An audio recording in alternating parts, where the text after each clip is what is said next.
नमस्कार फळबागायतदारांनो, आज आपण संत्रा आणि मोसंबी फळगळ या विषयावरती तुम्हाला माहिती देणार आहे।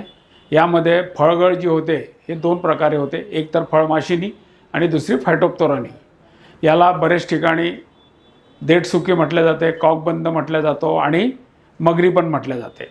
याकरता फवारणीमध्ये क्रिप्टॉक्स 30 ग्रॅम अधिक टॉपअप 40 मिली अधिक रियान्स 30 मिली आणि त्याच्यामध्ये बेस्टिकर 8 ml प्रतिपंपाप्रमाणे फवारणी करावी। आणि याला आळवणी करणे सुद्धा गरजेचे आहे। त्या आळवणीकरता आपल्याला क्रिप्टॉक्स एकरी 700 ml अधिक रायझर 1.5 लिटर अधिक टॉपअप 1.5 लिटर याप्रमाणे तुम्ही आळवणी करावी।